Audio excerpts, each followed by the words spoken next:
Hello everyone. Today we're not going to have so much of an adventure as a trial, a repair job. We're going to try something. I don't know how well it's going to work. I know it will work. I just don't know how well it will work. What I've got here is a USB cord, and this is a micro cord. It's still good. It works fine. If I can get the camera to focus here. Wish the camera would always focus better, but it doesn't. But as you can see, it's the micro USB port here. At any rate, it had a break in the insulation of the cord right here. All of the wiring in the cord is still working. The cord still charges. It still transfers data. It works perfectly fine, but there's a break in the insulation, which is going to make it less than desirable to use because it would be easier to break. So what I've done is I've taped it up. Now, because you've got an end on both ends, there's not an awful lot of options for fixing this kind of a cord. If it was cut, you could splice it together with wire nuts, you could twist and solder, you could tape, you could do a lot of things. But with it in one piece still, you don't have a lot of options. So I've taped it together here with some electrical tape. The problem is electrical tape gets sticky. It gets hot, it gets old, it gets hard, it comes off. This is not going to last. This is going to break down and the cord will be back in the same situation that it was before I did this. So what I'm doing here is I've got some heat shrink. Now heat shrink is a cute little item. It's kind of a plastic, I guess. I'm not sure exactly, but it's much larger than what it needs to be. And you slide it down over what you're going to be doing with it, as you can see here, and then you heat it up. Now I'm going to get my heat gun here real fast. I forgot to get it out, so I'm just going to keep talking a little bit while I'm off camera getting that. And let you guys see exactly what a heat gun is and how it works. Now this here is a heat gun. This one is from Harbor Freight. It is, I'm going to get the camera up here a little bit. So there's a heat gun. It looks like a high-powered blow dryer, and I guess in a way it is. You can use a blow dryer for this process if you don't have a heat gun like this. Blow dryers do work. This is just a plug-in.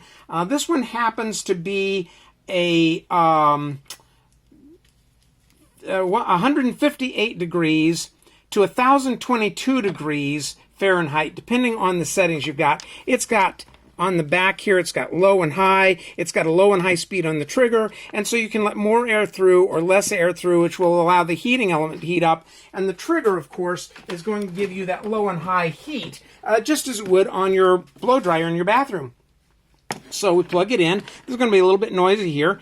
I do not know with this whether this heat shrink is going to shrink down enough to do the job on this cord. That's the only problem, is because this plug here on the end of the cord is so big that to get heat shrink that's actually made for this cord, it won't fit over the plug. So I'm going to see. I put a little bit of tape on it.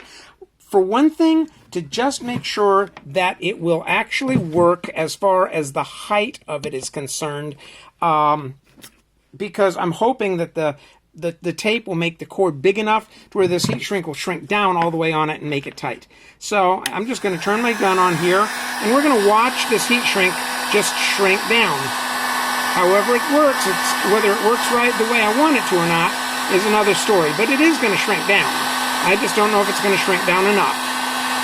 You can see it shrinking there and getting much smaller and tighter. I don't think it's going to shrink down all the way onto my cord where I want it to, but it does appear to be shrinking down onto the tape part of it, and that's going to at least cover the tape and help hold it.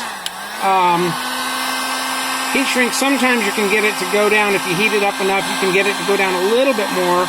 But it really only has a certain point, and then it quits working. It quits shrinking more. You can do this with a Bic lighter or any kind of a butane lighter as well. You can do it with a match. You can do it with anything that produces heat. You could hold this over your range burner and do it, electric or gas. It would just heat up your fingers more. Now, as you can see, I'm moving my fingers quite quickly here because this is very hot. I'm burning myself trying this.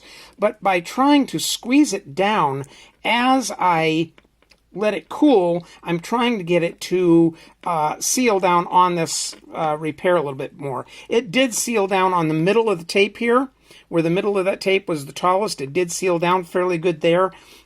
And so I think this is going to be a more or less permanent fix. I don't think the heat shrink is necessarily going to come off from the tape itself, and it will hold the tape in place. However, it's not going to shrink down on the wire enough on these ends. You can see the little bit of opening here. Let me get behind it if I can get it to focus.